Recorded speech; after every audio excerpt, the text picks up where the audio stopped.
ಶಿವಣ್ಣವರು ಮತ್ತೆ ಎಲ್ಲ ಅವರ ಆಡಳಿತ ವರ್ಗದವರು,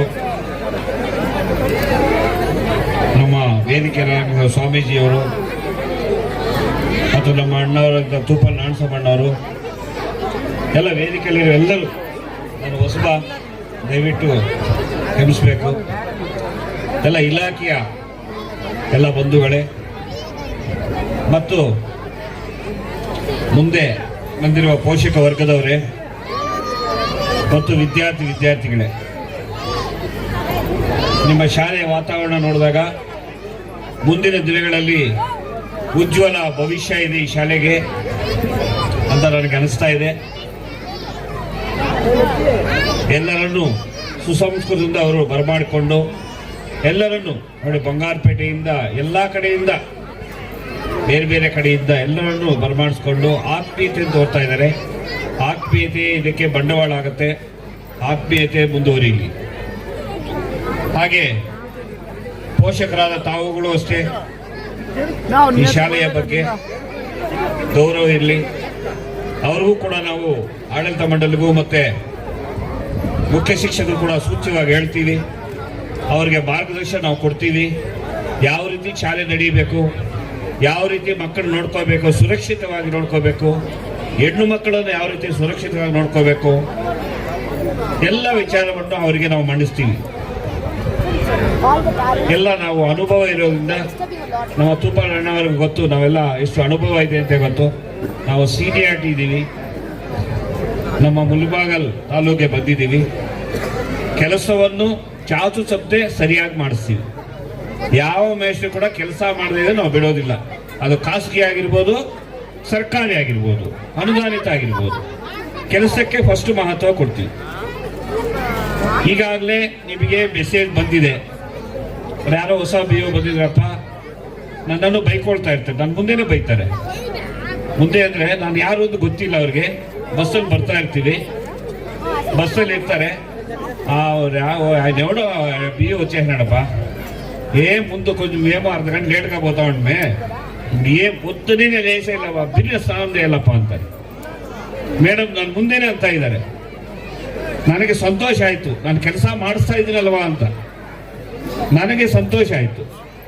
ನಾನೇನು ಮಾಡೋಕ್ಕಾಗಲ್ಲ, ನಾನು ಸರ್ಕಾರದ ಉಪ್ಪು ತಿಂತಾ ಇದ್ದೀನಿ, ನನ್ನ ಮನೆ ನಾನು ಪೋಷಣೆ ಮಾಡ್ಕೊಳ್ತಾ ಇದ್ದೀನಿ.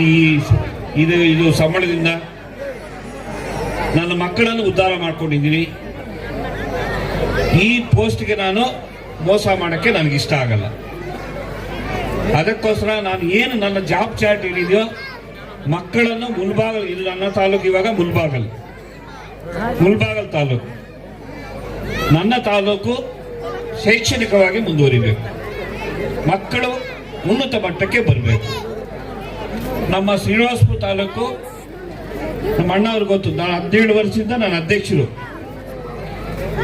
ಪ್ರೌಢಶಾಲಾ ಮುಖ್ಯ ಶಿಕ್ಷಕರ ಎಲ್ಲ ಸಂಘದ ಅಧ್ಯಕ್ಷರಾಗಿದೆ. ನನ್ನ ಸಂಘದ ಮುಖ್ಯ ಶಿಕ್ಷಕ ಸಂಘದ ಪ್ರೌಢಶಾಲೆಗಳು.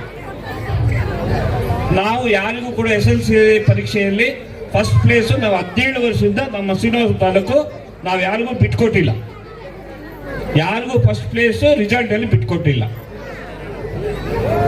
ಅದೇಕೋ ಮುಳಬಾಗಲ್ ತಾಲೂಕು ಸೆಕೆಂಡು ಥರ್ಡಲ್ಲೇ ನಿಂತಿದೆ. ಯಾಕೆ ನಿಲ್ಲಬೇಕು ಅನ್ನೋದು ನನ್ನ ಪ್ರಶ್ನೆ, ನಾನು ಹಾಕಿಕೊಂಡಿರುವ ಪ್ರಶ್ನೆ. ಆ ಸವಾಲನ್ನು ನಾವು ಎದುರಿಸಬೇಕು ಅಂತ. ಆಮೇಲೆ ಪರಮಾತ್ಮ ಇದ್ದಾನೆ. ನಮ್ಮ ಶ್ರಮ ಸಂಪೂರ್ಣವಾಗಿರ್ಬೇಕು, 100% ಆಗಿರ್ಬೇಕು. 100% ಆಗಿದ್ರೆ ಯಾಕೆ ಬರೋದಿಲ್ಲ? ಬಂದೇ ಬರ್ತದೆ. ಆ ನಿಟ್ಟಿನಲ್ಲಿ ಶಾಲೆ ಸುರಕ್ಷಿತವಾಗಿ ನಡೆಸೋದು ಮುಖ್ಯ ಅಲ್ಲ. ನಾವು ಓಪನ್ ಮಾಡಿ ಶಾಲೆ ದೊಡ್ಡ ಬಿಲ್ಡಿಂಗು ಅವೆಲ್ಲ ಮುಖ್ಯ. ಅಲ್ಲಿ ಕ್ವಾಲಿಟಿ ಎಜುಕೇಶನ್ ಕೊಡಬೇಕು. ಕ್ವಾಲಿಟಿ ಎಜುಕೇಶನ್ ಕಡೆಗೆ ನಾವು ಗಮನ ಜಾಸ್ತಿ ಕೊಡಬೇಕು. ಕ್ವಾಲಿಟಿ ಅಂದಾಗ ಏನಂದ್ರೆ ಬರೀ ಮಾರ್ಕ್ಸ್ ಕ್ವಾಲಿಟಿನೇ ಅಲ್ಲ, ಅವನಲ್ಲಿ ಆ ಮಗುವಿಗೆ ಮೌಲ್ಯಗಳನ್ನು ತುಂಬಿ ಹೊರಗಡೆ ಕಳಿಸುವಂತಹ ಕೆಲಸ ಆಗಬೇಕು. ಮೌಲ್ಯಗಳು ತುಂಬಬೇಕು. ತಂದೆ ತಾಯಿಗೆ ಗೌರವಿಸುವಂತಹ, ಮತ್ತೆ ಗುರು ಹಿರಿಯರಿಗೆ ಗುರುಗಳಿಗೆ ಅವನು 10th ಪಾಸ್ ಆಗಿ ಹೊರಗಡೆ ಹೋಗಿದ್ದಾನೆಂದ್ರೆ ಸುಸಂಸ್ಕೃತನಾಗಿ ಆ ಹೆಣ್ಣು ಮಗು ಸುಸಂಸ್ಕೃತವಾಗಿ ಹೊರಗಡೆ ಬಂದರೆ ಆವಾಗ ಆ ಶಾಲೆ ಸುಸಜ್ಜಿತ ಮತ್ತು ಕ್ವಾಲಿಟಿ ಅಂತ ನನ್ನ ಲೆಕ್ಕಾಚಾರ. ಬರೀ ಮಾರ್ಕ್ಸ್ ತಗೊಂಡು ರಿಸಲ್ಟ್ ತಗೊಂಡು ಹೊರಗಡೆ ಬಂದರೆ ಅದು ನನ್ನ ಲೆಕ್ಕದಲ್ಲಿ ಅದು ಕ್ವಾಲಿಟಿ ಎಜುಕೇಶನ್ ಅಲ್ಲ. ಕ್ವಾಲಿಟಿ ಎಜುಕೇಶನ್ ಅಂದರೆ ಸುಸಂಸ್ಕೃತವಾಗಿ ಹೊರಗಡೆ ಬರಬೇಕು. ಈಗ ನಮ್ಮ ಅಣ್ಣ ತೂಪಲ್ಲಿ ಅಣ್ಣ ಅಂತಂದೆ, ಆ ಸಂಬಂಧ ಅಣ್ಣನ ಸಂಬಂಧ ನಾವು ನಿಂತು ಬೆಳೆಸ್ಕೋಬೇಕು. ಆ ಸುಸಂಸ್ಕೃತ ಅಂತಾರೆ ಅವನ್ನೆಲ್ಲ. ಆ ರೀತಿ ನಾವು ರಕ್ತ ಸಂಬಂಧಿಗಳೇ ಅಂತಲ್ಲ, ದೊಡ್ಡವರು ಹಿರಿಯರು ನಾವು ಗೌರವಿಸುವುದು ನಮ್ಮ ಧರ್ಮ. ನಾನು ಆಗಿರ್ಬೋದು, ಆದರೂ ಅಣ್ಣ ಅವರಿಗೆ ನನ್ನ ತಮ್ಮನೇ. ಆ ರೀತಿ ಸಂಸ್ಕೃತಿ ಬೆಳೆಸುವಂತಹ ತಾಣಗಳಾಗಬೇಕು ನಮ್ಮ ಶಾಲೆಗಳು. ಆ ರೀತಿ ಈ ಶಾಲೆಯ ಆಡಳಿತ ವರ್ಗಕ್ಕೆ ನನ್ನ ಸೂಚನೆ ಇಷ್ಟೇ, ದಯವಿಟ್ಟು ನೀವು ಓಪನ್ ಮಾಡಿದ್ದೀರಿ, ಆ ಶಾಲೆ ಆ ಕ್ವಾಲಿಟಿ ನಾನು ಹೇಳಿದ ರೀತಿಯಲ್ಲಿ ಕ್ವಾಲಿಟಿಯಾಗಿ ಹೊರಗಡೆ ಬರಲಿ. ಎಲ್ಲ ಸುಸಂಸ್ಕೃತರಾಗಿ ತಂದೆ ತಾಯಿಗಳು ಎಷ್ಟೋ ಕನಸು ಕಾಣ್ತಾ ಇರ್ತಾರೆ, ನನ್ನ ಮಗು ನನಗೆ ಸಿಗಬೇಕು. ಕೆಲವರು ಎಜುಕೇಶನ್ ಮಾಡಿದ ತಕ್ಷಣ ಏನೋ ದೊಡ್ಡ ತಂದೆ ತಾಯಿ ಮಾತ್ರ ಯಾವ ಲೆಕ್ಕ ಅಂತಾರೆ. ತಂದೆ ತಾಯಿಯನ್ನು ಗೆಲ್ಲುವ ಮಗು ಪ್ರಪಂಚವನ್ನೇ ಗೆಲ್ಲಬಹುದು. ಯಾರು ತಂದೆ ತಾಯಿಯನ್ನು ಗುರು ಹಿರಿಯನ್ನು ಗೆಲ್ಲೋದಿಲ್ವೋ ಆ ಮಗು ಎಲ್ಲೂ ಕೂಡ ಗೆಲ್ಲಕ್ಕಾಗಲ್ಲ. ನಮ್ಮ ಮಕ್ಕಳು ಕೂಡ ಅದು ಹೇಳೋದು, ಫಸ್ಟ್ ತಂದೆ ತಾಯಿಯನ್ನು ಗೆಲ್ಲಬೇಕು, ಮನೆಯನ್ನು ಗೆಲ್ಲಬೇಕು ಅಂತ ಸುಸಂಸ್ಕೃತ ಶಿಕ್ಷಣ ಈ ಶಿಕ್ಷಣ ಸಂಸ್ಥೆ ನೀಡಲಿ ಅಂತ ಹೇಳ್ತಾ, ಪುಸ್ತಕದ ಜೊತೆಗೆ ಇವನ್ನು ಕೂಡ ಪ್ಯಾರಲಲ್ ಆಗಿ ಅದ್ರ ಜೊತೆಯಲ್ಲಿ ಎಲ್ಲವನ್ನು ಕಲಿಸಲಿ. ನಮ್ಮ ಸ್ವಾಮೀಜಿಯವರ ಹತ್ರ ಡಿಸ್ಕಸ್ ಮಾಡ್ತಾ ಇದ್ದೆ,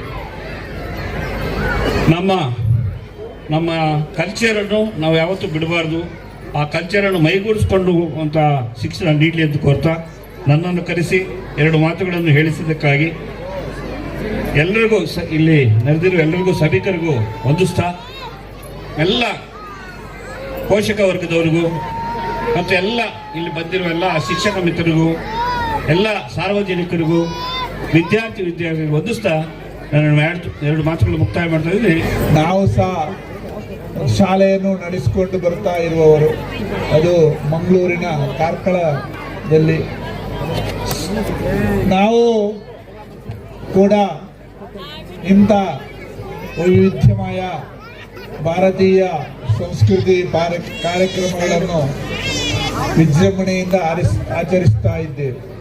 ಸ್ಕೂಲ್ ಡೇ ಅಂದರೆ ನಮ್ಮ ಊರಿನ ಜನರಿಗೆ ಒಂದು ಹಬ್ಬ. ಸುಮಾರು 3 ರಿಂದ 5 ಸಾವಿರ ಜನ ನಮ್ಮ ಸ್ಕೂಲ್ ಡೇಗೆ ಸೇರ್ತಾರೆ. ಯಾಕಂದರೆ ನಾವೊಂದು ರೀತಿಯ ಹಬ್ಬದಾಗಿ ಆಚರಣೆ ಮಾಡ್ತಾ ಇದ್ದೀವಿ. ಇದು ಹೆತ್ತವರಿಗೆ ಒಂದು ತನ್ನ ಮಕ್ಕಳು ಯಾವ ರೀತಿ ಇದ್ದಾರೆ, ಅವರ ಪಾಠ್ಯೇತರ ಚಟುವಟಿಕೆ ಹೇಗೆ ಇದೆ ಎಂಬುದನ್ನು ನೋಡಲಿಕ್ಕೆ ಇದೊಂದು ಅವಕಾಶ.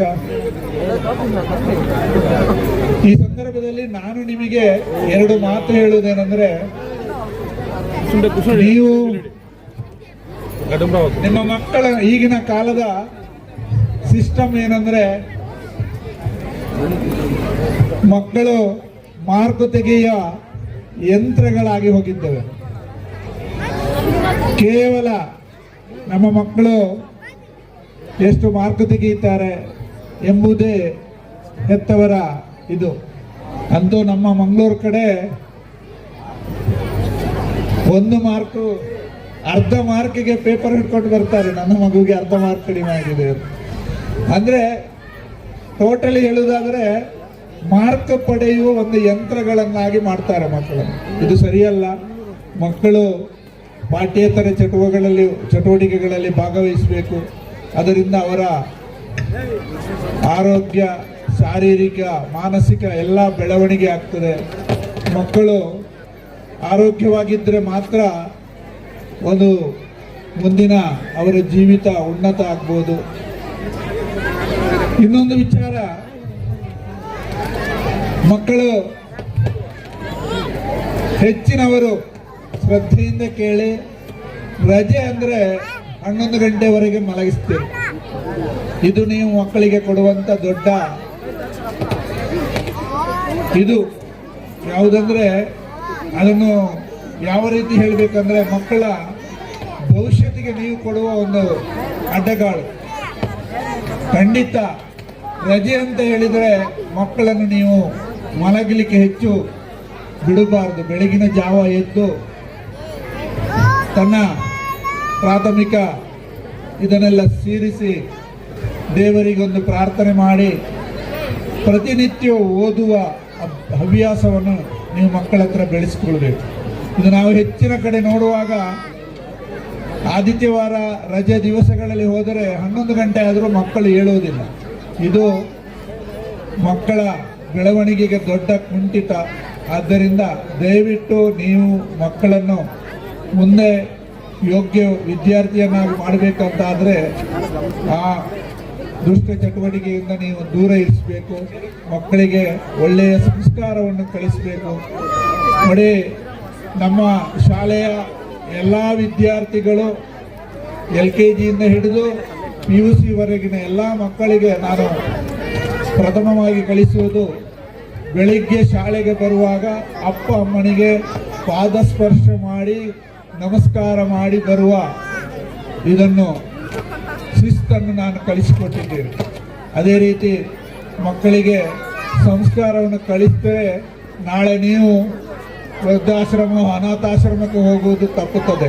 ಮಕ್ಕಳಿಗೆ ಸಂಸ್ಕಾರವನ್ನು ಕಲಿಸಿ ಅಂತ ಈ ಸಂದರ್ಭದಲ್ಲಿ ನಿಮಗೆ ಹೇಳುತ್ತಾ, ಈಗಿನ ಕಾಲಘಟ್ಟಕ್ಕೆ ಹಿಂದೊಂದು ಕಾಲ ಇತ್ತು, ಶಾಲೆಯ ಅಧ್ಯಾಪಕರು ಯಾರು, ಆಮೇಲೆ ಶಾಲೆ ಹೇಗಿದೆ, ಅದು ಕಲಿಸುವುದು ಹೇಗಿದ್ದಾರೆ, ಮುಂದೆ ಶಾಲೆ ಹೇಗಿದೆ ಅಂತ. ಈಗ ಹಾಗೆಲ್ಲ, ಶಾಲೆ ಹೇಗಿದೆ ಮೊದಲು, ಶಾಲೆಯ ವಾರ್ಷಿಕೋತ್ಸವ ಪಾಠ್ಯೇತರ ಚಟುವಟಿಕೆ ಹೇಗಿದೆ ಅಂತ 2ನೇದ್ದು, 3ನೇದ್ದು ಟೀಚರ್, 4ನೇದ್ದು ಕಲಿಸುವುದು ತದ್ವಿರುದ್ಧ ಆಗಿ ಹೋಗಿದೆ. ಆದ್ದರಿಂದ ನಮ್ಮ ಶಿವಣ್ಣ ಅವರು ಶಾಲೆಯನ್ನು ಒಳ್ಳೆಯ ವ್ಯವಸ್ಥಿತವಾಗಿ ನಡೆಸುತ್ತಿದ್ದಾರೆ. ಅದರಲ್ಲೂ ಶಾಲೆಗೆ ಋಷಿ ಸಿಂಗರವರ ಹೆಸರನ್ನು ಇಟ್ಟಿದ್ದಾರೆ. ಪುರಾಣದಲ್ಲಿ ಸಿಂಗ ಋಷಿಯ ಕತೆ ಅದನ್ನು ಹೇಳಲಿಕ್ಕೆ ಹೋದರೆ ಸಮಯ ಆಗ್ತದೆ. ಆದರೂ ಲೋಕದ ಒಳಿತಿಗಾಗಿ ತನ್ನ ಜೀವಿತವನ್ನೇ ಅರ್ಪಣೆಗೈದಂಥ ಋಷಿ ಸಿಂಗರವರ ಹೆಸರನ್ನಿಟ್ಟಿದ್ದಾರೆ. ಆದ್ದರಿಂದ ಇದು ಭಾರತೀಯ ಸಂಸ್ಕೃತಿಯನ್ನು ಬೆಳೆಸುವಂಥ ಒಂದು ವಿದ್ಯಾ ದೇಗುಲ ಆಗಲಿ. ಇಲ್ಲಿ ಕಲಿತ ಎಲ್ಲ ವಿದ್ಯಾರ್ಥಿಗಳು ಉನ್ನತ ಮಟ್ಟವನ್ನು ಹತ್ತಲಿ. ನಿಮಗೆಲ್ಲರಿಗೂ ಉನ್ನತಿಯ ಯಶಸ್ಸಿನ ಹಾರೈಕೆಯನ್ನು ಮಾಡುತ್ತಾ ಈ ಸಮಾರಂಭಕ್ಕೆ ಬಂದಿರುವ MLA ಅವರಿಗೂ ಈ ನಾಡಿನ ಎಲ್ಲರಿಗೂ ಒಳಿತಿನ ಹಾರೈಕೆಯನ್ನು ಮಾಡುತ್ತಾ ನಿಮಗೆಲ್ಲರಿಗೂ ಮತ್ತೊಮ್ಮೆ ಶುಭ ಹಾರೈಕೆಯನ್ನು ಮಾಡುತ್ತಾ ನನ್ನ ಮಾತನ್ನು ಮುಗಿಸ್ತೇನೆ. ಓಂ ಶಾಂತಿ ಶಾಂತಿ ಶಾಂತಿ. ಸ್ನೇಹಿತರು, ಮಾಜಿ ಜಿಲ್ಲಾ ಪಂಚಾಯತಿ ಸದಸ್ಯರಾದಂತಹ ಶ್ಯಾಮೇಗೌಡ್ರೆ, ಪುಟ್ಟೇಗೌಡ್ರೆ, ಇತರೆ ಎಲ್ಲ ಮುಖಂಡರ ಹೆಸರು ಗೊತ್ತಿಲ್ಲ.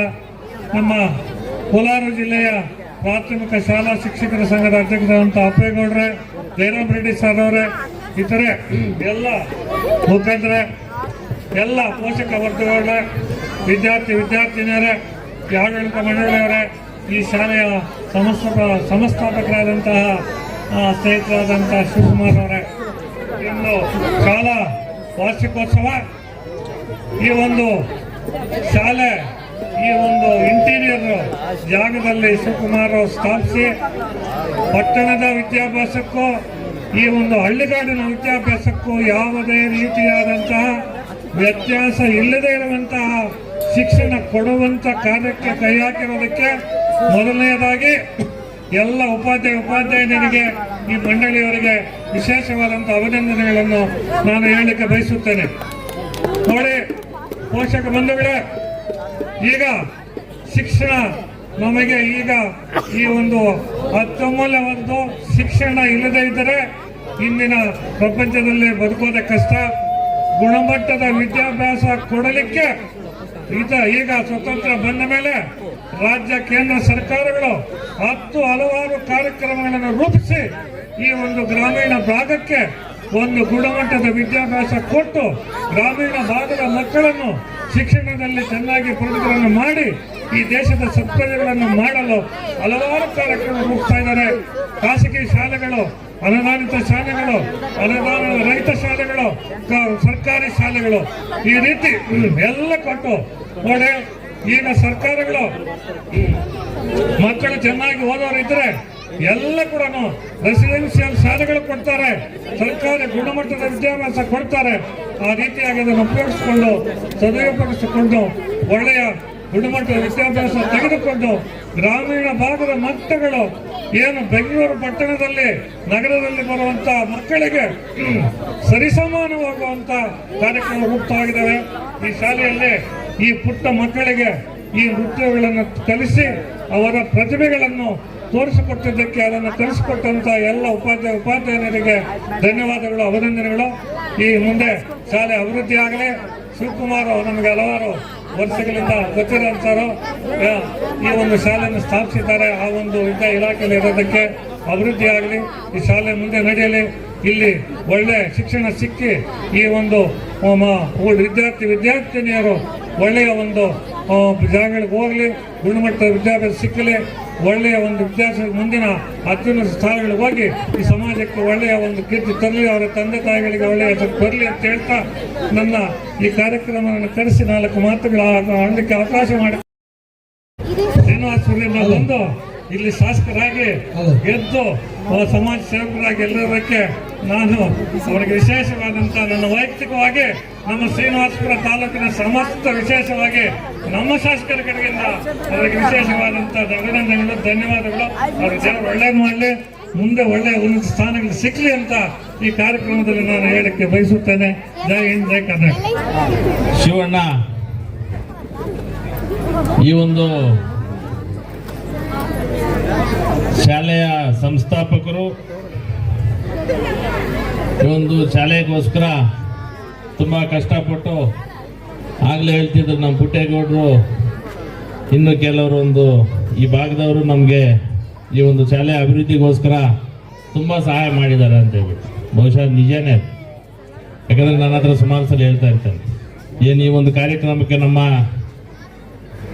ಶಾಸಕರು, ನಮ್ಮ ಹಿತೈಷಿಗಳಾದಂಥ ನಮ್ಮ ಸಮೃದ್ಧಿ ಮಂಜಣ್ಣವರೇ, ಅದೇ ರೀತಿ ಇನ್ನೊಬ್ಬರು ಹಿತೈಷಿಗಳು ನಮ್ಮ ಜೊತೆ ಜಿಲ್ಲಾ ಪಂಚಾಯತ್ ಸದಸ್ಯರಾಗಿರ್ತಕ್ಕಂಥ ನಮ್ಮ ನಾರಾಯಣಸ್ವಾಮಣ್ಣವರೇ, ನಮ್ಮ ಪುಟ್ಟೇಗೌಡ್ರೆ, KVR ಮಂಡಿ ಮಾಲೀಕರಾದಂಥ ನಮ್ಮ ವೆಂಕಟೇಶ್ ಅವರೇ, ನಮ್ಮ ಮಾಸ್ಟರ್ ನಾರಾಯಣಸ್ವಾಮಣ್ಣವರೇ, ಅದೇ ರೀತಿ ನಮ್ಮ ಮಾರನಹಳ್ಳಿ ಸದಸ್ಯರೇ, ನಮ್ಮ ಜಯರಾಮ್ ರೆಡ್ಡಿ ಅವರೇ, ನಮ್ಮ ಕುರುಮಲೆ ಪಂಚಾಯತಿ ಅಧ್ಯಕ್ಷರಾದಂಥ ನಮ್ಮ ರಮೇಶ್ ಅವರೇ, ಇನ್ನು ನಮ್ಮ ಅಶ್ವಥ್ ಅವರೇ, ನಮ್ಮ ಸುಮಾರು ಜನ ಏನು ಇಲ್ಲಿ ಬಂದಿರ್ತಕ್ಕಂಥ ನಮ್ಮ ಮುಖಂಡರುಗಳೇ, ಇವತ್ತಿನ ದಿನ ಒಂದಂತೂ ಹೇಳಿಕ್ಕೆ ಬಯಸ್ತೀನಿ. ಸುಮಾರು 9 ಕಾಲ ಆದ್ರೂ ಇಲ್ಲಿ ಜನ ಇದೇ ರೀತಿ ಇದ್ದಾರೆ ಅಂತ ಹೇಳ್ತಂದ್ರೆ ಈ ಒಂದು ಕಾರ್ಯಕ್ರಮದ ಉದ್ದೇಶ ಎಲ್ರಿಗೂ ತಿಳಿದಿರ್ತಕ್ಕಂಥದ್ದು. ಬಹುಶಃ ದೊಡ್ಡವರು ಹೇಳಿದ ಪ್ರಕಾರ ಒಂದು ಶಾಲೆ ನಿರ್ಮಾಣ ಮಾಡಿದ್ರೆ 100 ದೇವಸ್ಥಾನಗಳು ಕಟ್ಟಿದಂಥ ಒಂದು ಪುಣ್ಯ ಅಂತ ಹೇಳ್ಬಿಟ್ಟು ಹೇಳ್ತಾರೆ. ಬಹುಶಃ ಒಂದು ಶಾಲೆ ನಿರ್ಮಾಣ ಮಾಡಬೇಕು ಅಂದ್ರೆ ತುಂಬಾ ಕಷ್ಟ ಇದೆ. ಅಂಥದ್ರಲ್ಲಿ ನಮ್ಮ ಶಿವ ಇಷ್ಟೊಂದು ಕಷ್ಟಪಟ್ಟು ಮಾಡಿದಾನಂತಂದ್ರೆ ಬಹುಶಃ ಕಷ್ಟನೇ. ಯಾಕಂತಂದ್ರೆ ಈಗಿನ ಕಾಲದಲ್ಲಿ ಎಲ್ಲ ದೊಡ್ಡ ದೊಡ್ಡ ಕಾಂಪಿಟೇಷನ್ ಜಾಸ್ತಿ ಆಗ್ಬಿಟ್ಟಿದೆ ಶಾಲೆಗಳಿಗೆ. ಎಲ್ಲ ಏನು ಈ ಒಂದು ಗ್ರಾಮೀಣ ಪ್ರಾಂತ್ಯದಲ್ಲಿ ಪಾಪ ತುಂಬಾ ಕಷ್ಟನೇ ಶಾಲೆಗಳಲ್ಲಿ. ಯಾಕಂದ್ರೆ ಕಡಿಮೆ ಒಂದು ವೆಚ್ಚದಲ್ಲಿ ಈ ಒಂದು ನಮ್ಮ ಗುಡ್ಡಗಾಡಲ್ಲಿ ಮಾಡಿದ್ದಾರೆ ಅಂತಂದ್ರೆ ಬಹುಶಃ ಒಳ್ಳೆಯ ಒಂದು ವಿದ್ಯಾಭ್ಯಾಸ ಕೊಟ್ರೆ ಮುಂದಿನ ದಿನಗಳಲ್ಲಿ ಒಂದು ಒಳ್ಳೆಯ ರೀತಿ ಈ ಒಂದು ಭಾಗಕ್ಕೆ ಬರುತ್ತೆ. ಒಂದು ಒಳ್ಳೆಯ ವಿದ್ಯಾಭ್ಯಾಸ ಮಾಡಿಸ್ಕೊಟ್ಟಿದ್ದಾರಪ್ಪ. ಬಹುಶಃ ಇಲ್ಲಿ ಮುಂದೆ ಇನ್ನೂ ಹೆಚ್ಚಿನ ಒಂದು ವಿದ್ಯಾಭ್ಯಾಸ ಪಡಲಿಕ್ಕೆ ಒಂದು ಶಾಲೆ ಅಭಿವೃದ್ಧಿ ಆಗಲಿ ಅಂತ ಹೇಳ್ಬಿಟ್ಟು ಪ್ರತಿಯೊಬ್ಬರೂ ಆಶಿಸ್ತಾರೆ. ಬಹುಶಃ ನಮ್ಮ ಶಾಸಕರು ಸಹ ವಿದ್ಯಾಭ್ಯಾಸ ಅಂತಂದ್ರೆ ಶಾಲೆಗಳಿಗೆ ಅಂತಂದ್ರೆ ಬಹುಶಃ ತಾವೆಲ್ಲರೂ ನೋಡಿರ್ತೀರಿ. ಎಲ್ಲ ಒಂದು ಕಾರ್ಯಕ್ರಮಗಳಲ್ಲಿ ಅವ್ರದೇ ಆದಂಥ ಒಂದು ರೀತಿಯಲ್ಲಿ ಒಂದು ಹೆಚ್ಚಿನ ಒಂದು ಆದ್ಯತೆ ಕೊಡುವಂತ ನಿಟ್ಟಿನಲ್ಲಿ ಕೆಲಸ ಮಾಡ್ತಿದ್ದಾರೆ ಅಂತಂದ್ರೆ ಶಾಲೆಗಳಿಗೆ. ಯಾಕಂತಂದ್ರೆ ಬಡವ್ರ ಮಕ್ಕಳಿರ್ತಾರೆ, ಕೂಲಿ ನಾಲಿ ಮಾಡಿ ಜೀವನ ಮಾಡಿ ಓದಿಸ್ಲಿಕ್ಕೆ ಕಷ್ಟ ಇದ್ದಂಥವ್ರಿಗೆ ಬಹುಶಃ ಆ ಕಷ್ಟ ಏನು ಅಂತ ಅವ್ರಿಗೂ ಸಹ ಅರಿತು ಸುಮಾರು ಜನಕ್ಕೆ, ಯಾಕಂದ್ರೆ ನಮ್ಗೆ ಗೊತ್ತಿದ್ದಂಗೆ ಸುಮಾರು ಜನಕ್ಕೆ ಅವರೊಂದು ಕೈಲಾದಷ್ಟು ಹೆಚ್ಚಿನ ರೀತಿಯಲ್ಲಿ ಆದ್ಯತೆ ಕೊಟ್ಟು ಅಭಿವೃದ್ಧಿಯತ್ತ ಮಕ್ಕಳು ಓದ್ಲಿ ಚೆನ್ನಾಗಿ ಅಂತ ಹೇಳ್ಬಿಟ್ಟು ಇವತ್ತಿನ ದಿನ ಕೊಡುವಂತ ಒಂದು ನಿಟ್ಟಿನಲ್ಲಿ ಕೆಲಸ ಮಾಡ್ತಾ ಇದ್ದಾರೆ. ಅದೇ ರೀತಿ ಏನ್ ತಾವು ಮಕ್ಕಳಾಗಿದ್ದೀರಿ, ಈಗ ಏನೊಂದು ಅಡಿಪಾಯ ತಾವು ಈ ಮಕ್ಕಳು ಇವತ್ತಿನ ದಿನ ಯಾವ ರೀತಿ ಬೆಳೆದ್ರೆ, ಯಾವ ರೀತಿ ಪೋಷಕರು ಅಷ್ಟೇ ಯಾವ ರೀತಿ ಬೆಳೆಸಿದ್ರೆ ಮುಂದಿನ ದಿನಗಳಲ್ಲಿ ಆ ಒಂದು ಮಕ್ಕಳು ಇದೊಂದು ಪಾಯ ಇದ್ದಂಗೆ, ಮನೆಗೆ ಪಾಯ ಚೆನ್ನಾಗಿದ್ದಾಗ ಬಹುಶಃ ಮುಂದಿನ ದಿನಗಳಲ್ಲಿ ಎಷ್ಟು ಬೇಕಷ್ಟು ಎಷ್ಟು ಮಾಡಿ ಬೇಕಾದ್ರೂ ಕಟ್ಬೋದು. ಬಹುಶಃ ಪೋಷಕರು ಹೆಚ್ಚಿನ ಒಂದು ಗಮನ ಕೊಡಬೇಕಾಗ್ತದೆ. ಮುಖ್ಯವಾಗಿ ನಾನು ಒಂದು ಎರಡೇ ಮಾತನ್ನು ಹೇಳ್ತೀನಿ. ಇವತ್ತಿನ ದಿನಗಳಲ್ಲಿ ಏನ್ ನಮ್ಮ ಕುಮಾರಣ್ಣವ್ರ ಪಾಪ ಎಲೆಕ್ಷನ್ ಹಿಂದೆ ಏನವ್ರು ಘೋಷಣೆ ಮಾಡಿದ್ರು, ಮಕ್ಕಳಿಗೋಸ್ಕರ ಹೈಟೆಕ್ ಸ್ಕೂಲ್ ಮಾಡ್ತೀನಿ, ಬಡವ್ರಿಗೋಸ್ಕರ ಒಂದು ಒಳ್ಳೆ ಹೈಟೆಕ್ ಹಾಸ್ಪಿಟಲ್ ಮಾಡ್ತೀನಿ ಬಾಯಿ ಬಡ್ಕೊಂಡು ಹೇಳಿದ್ರು. ಪಾಪ ಈ ಏನಾಗೋಯ್ತು ಲಾಸ್ಟ್ಗೆ ಅಂತಂದ್ರೆ, ಈ ಗ್ಯಾರಂಟಿಗಳು ನೋಡ್ಕೊಂಡ್ಬಿಟ್ಟು ಈ ಕರ್ನಾಟಕ ಹಾಳಾಗೋಗಿದೆ. ತಾವೆಲ್ಲರೂ ಈಗ ಪೋಷಕರಿದ್ದೀರಿ, ಯೋಚನೆ ಮಾಡಬೇಕು ಯಾವ ಮಟ್ಟಕ್ಕೆ ಹೋಗಿದೆ ಅಂತಂದ್ರೆ, ಒಂದು 10 ವರ್ಷ ಹಿಂದಕ್ಕೆ ಹೋಗಿದ್ದೀವಿ. ಎಲ್ಲ ನಮ್ಮ ತಲೆ ಮೇಲೆ ಹಾಕಿ ನಮ್ಗೆ ಪಾಪ ಕೊಡುವಂತ ವ್ಯವಸ್ಥೆ ಮಾಡಿ ಈಗ ಪಾಪ ಹೆಣ್ಮಕ್ಳಿಗೂ ಸಹ ತಾಯಂದ್ರಿಗೂ ಸಹ 3-4 ತಿಂಗಳಾಗಿದ್ದೀವಿ, ಗೊತ್ತಾಗ್ಲಿಲ್ಲ. ಯಾವ್ದಾದ್ರು ಚುನಾವಣೆ ಬಂದ್ರೆ ಬೇಗ ಇಮಿಡಿಯೇಟ್ ಹಾಕ್ಬಿಡ್ತಾರೆ, 1-2-3 ದಿನದಲ್ಲಿ. ಚುನಾವಣೆ ಯಾವ್ದು ಇಲ್ಲ, ಮುಂದಕ್ಕೆ ಬಂದ್ರೆ ಆ ಕೆಲಸ ಮಾಡ್ತಾರೆ. ತಾವೆಲ್ಲನೂ ಯೋಚನೆ ಮಾಡ್ಬೇಕಾಗ್ತದೆ. ಬಡವರಿಗೋಸ್ಕರ, ದೀನ ದಲಿತರಿಗೋಸ್ಕರ, ಇಲ್ಲಿನ ಏನು ಕೃಷಿಕರಿಗೋಸ್ಕರ ಇನ್ನು ಯಾವ ರೀತಿ ಯಾರು ಕೆಲಸ ಮಾಡ್ತಾನೆ ಅನ್ನೋದು ತಾವೆಲ್ಲನೂ ಅರ್ಥಕೋಬೇಕಾಗ್ತದೆ. ದಯವಿಟ್ಟು ಏನು ಇವತ್ತಿನ ದಿನ ಈ ಒಂದು ಶಾಲೆಯ ಒಂದು ಏನು ಇವತ್ತಿನ ದಿನ ಒಂದು ಕಾರ್ಯಕ್ರಮ ಇಟ್ಕೊಂಡಿದ್ದಾರೆ, ಅದೇ ರೀತಿ ನಮ್ಮ ಶಿವ ಏನು ಈ ಒಂದು ಶಾಲೆಗೋಸ್ಕರ ದುಡಿತಿದ್ದಾನೆ. ಮುಂದಿನ ದಿನಗಳಲ್ಲಿ ಒಳ್ಳೆಯದಾಗ್ಲಿ, ಈ ಶಾಲೆ ಇನ್ನೂ ಹೆಚ್ಚಿನ ರೀತಿಯಲ್ಲಿ ಮುಂದಕ್ಕೆ ಹೋಗ್ಲಿ ಅಂತ ಈ ಸಂದರ್ಭದಲ್ಲಿ ಹೇಳ್ತಾ ಏನು 4 ಮಾತಾಡೋ ಅವಕಾಶ ತಮ್ಮೆಲ್ಲರಿಗೂ ಒಂದಿರ್ತಾ ಮಾತಾಡಿ ಮುಗಿಸ್ತಾ ಇದ್ದೀನಿ. ಜೈ ಕರ್ನಾಟಕ. ಹಾಗೆ ವೇದಿಕೆಯಲ್ಲಿ ಇರ್ತಕ್ಕಂಥ ಎಲ್ಲ ಸನ್ಮಾನ್ಯರೇ, ಸಮಯದ ಅವಕಾಶ ಕಡಿಮೆ ಇರೋದ್ರಿಂದ ಎಲ್ಲರ ಹೆಸರು ಹೇಳೋದಕ್ಕೆ ಆಗ್ತಾ ಇಲ್ಲ. ವೇದಿಕೆ ಮುಂಭಾಗದಲ್ಲಿ ಇರ್ತಕ್ಕಂಥ ಎಲ್ಲ ಪೋಷಕರೇ, ವಿದ್ಯಾರ್ಥಿ ವರ್ಗದವರೇ, ಆಡಳಿತ ಮಂಡಳಿಯವರೇ, ಬಹುಶಃ ಈ ಒಂದು ಶಾಲೆಯ ಒಂದು ವಾರ್ಷಿಕೋತ್ಸವವನ್ನು ನೋಡಿದಾಗ ಬಹುಶಃ ಇದು ಹಳ್ಳಿನೋ ಅಥವಾ ಡೆಲ್ಲಿನೋ ಅಂತ ಕಾಣ್ತಾ ಇದೆ. ಯಾಕಂದ್ರೆ ಅಷ್ಟು ಒಂದು ಬಹಳ ಸೊಗಸಾಗಿ ಮತ್ತು ಬಹಳ ಚೆನ್ನಾಗಿ ಮೂಡಿ ಬರ್ತಾ ಇದೆ. ಬಹುಶಃ ಯಾಕಂತಂದ್ರೆ ನಮಗೀಗ ಒಂದು ಮಕ್ಕಳ ಒಂದು ಕಲ್ಚರ್ ಆಕ್ಟಿವಿಟೀಸ್ ಇಲ್ಲಿ ನೋಡಿದಾಗ ಅವರ ಆ ಶ್ರಮಕ್ಕೆ ಎಲೆಮರೆಯ ಕಾಯಿಯಾಗಿ ಕೆಲಸ ಮಾಡಿದಾರೆ ಯಾರು ಅಂದ್ರೆ ಈ ಉಪನ್ಯಾಸಕರು. ಪಾಪ ಅಷ್ಟು ಒಂದು ಶ್ರಮದಿಂದ ಇವತ್ತು ಒಳ್ಳೆ ರೀತಿಯಲ್ಲಿ ಅವರು ಇದು ಮಾಡಿದ್ರಿಂದ ಈ ಒಂದು ಕಾರ್ಯಕ್ರಮ ಬಹಳ ಯಶಸ್ವಿಯಾಗಿ ಕಾಣ್ತಾ ಇದೆ. ಕಳೆದ ವರ್ಷ ಸಹ ನಾನು ಈ ಒಂದು ಕಾರ್ಯಕ್ರಮಕ್ಕೆ ಬಂದಿದ್ದೆ. ಬಹುಶಃ ವಂಸಂದ್ರದಲ್ಲಿ ಮಾಡಿದ್ರು ಅವರು. ಬಹುಶಃ ಆಗಕ್ಕೂ ಮತ್ತು ಈಗೂ ವ್ಯತ್ಯಾಸ ನೋಡಿದಾಗ ಬಹಳಷ್ಟು ಅಭಿವೃದ್ಧಿ ಆಗಿದೆ ಅನ್ನೋದು ನನ್ನೊಂದು ಭಾವನೆ. ಬಹುಶಃ ನಾವೀಗ ಶಿವಣ್ಣವರು ಬಹಳಷ್ಟು ಒಳ್ಳೆ ರೀತಿಯಲ್ಲಿ ಒಂದು ಕೆಲಸವನ್ನು ಮಾಡಿದ್ದಾರೆ. ಬಹುಶಃ ಅವರು ಸಹ ಶಿಕ್ಷಕ ವೃತ್ತಿಯಲ್ಲಿ ಇದ್ದಂಥವರು. ಬಹುಶಃ ಒಂದು ಶಾಲೆ ನಡೆಸೋದು ಅಂತಂದ್ರೆ ಹುಡುಗಾಟ ಅಲ್ಲ. ಶಾಲೆಗೆ ತನ್ನದೇ ಆದಂಥ ಒಂದು ಅಸ್ತಿತ್ವ ಇರಬೇಕು. ಬಹುಶಃ ಅವರು ಇಲ್ಲಿ ಋಷಿ ಶೃಂಗ ಅಂತ ಒಂದು ಹೆಸರಿಟ್ಟಾಗಿ ಅವ್ರು ಗೆದ್ಬಿಟ್ಟಿದ್ದಾರೆ. ಯಾಕಂದ್ರೆ ಅಲ್ಲಿ ಧಾರ್ಮಿಕತೆ ಇದೆ ಅಂತ ಒಂದು ಅರ್ಥ. ಆ ಧಾರ್ಮಿಕತೆಯಲ್ಲಿ ಇವತ್ತು ಒಳ್ಳೆ ರೀತಿಯಲ್ಲಿ ಶಿಕ್ಷಣವನ್ನು ಕೊಡ್ತಾ ಇದ್ದಾರೆ. ಈ ಒಂದು ಇದಕ್ಕೆ ನಮ್ಮ ತಾಲೂಕಿನ ಜನಪ್ರಿಯ ಶಾಸಕರು ಬಂದಿದ್ದಾರೆ, ಬಹಳ ಹೆಮ್ಮೆ ಆಗ್ತಾ ಇದೆ. ಬಹುಶಃ ಇನ್ನೊಂದೇನಂತಂದ್ರೆ, ಬಹುಶಃ ಈ ಒಂದು ಕಾರ್ಯಕ್ರಮಕ್ಕೆ ಶ್ರೀನಿವಾಸ್ ಪೂಜಾರಿ ಸರ್ ಬರಬೇಕಿತ್ತು, ಕೋಟ ಶ್ರೀನಿವಾಸ್ ಪೂಜಾರಿ ಸರ್. ನಾನು ಇನ್ನೇನೋ ಸಹ ಅವ್ರ ಹತ್ರ ಮಾತಾಡಿದೆ. ಶಿವಣ್ಣವ್ರು ಕಾಲ್ ಮಾಡಿದ್ರು, ಸರ್ ಒಂದು ನಿಮ್ಮ ಕಡೆಯಿಂದ ಒಂದು ಹೇಳ್ತೀರ ಅವರಿಗೆ ಬರ್ಬೋದಾ ಅಂತಂದು. ನಾನು ಇನ್ನೇನೂ ಸಹ ಕಾಲ್ ಮಾಡಿದಾಗ ಅವರು ಇಲ್ಲ ರಿಷು, ನಾನು ಡೆಲ್ಲಿ ಹೋಗೋದ್ರಿಂದ ನನಗೆ ಬರೋದಕ್ಕೆ ಆಗ್ತಾ ಇಲ್ಲ, ದಯವಿಟ್ಟು ನಾನು ಆ ಕಡೆ ಬಂದ ಅಂದ್ರೆ ಬೆಂಗಳೂರು ಭಾಗಕ್ಕೆ ಬಂದಾಗ ನಾನು ಈ ಶಾಲೆಗೆ ಭೇಟಿ ಮಾಡೇ ಮಾಡ್ತೀನಿ ಅಂತ ಒಂದು ಭರವಸೆಯನ್ನು ಕೊಟ್ಟಿದ್ದಾರೆ.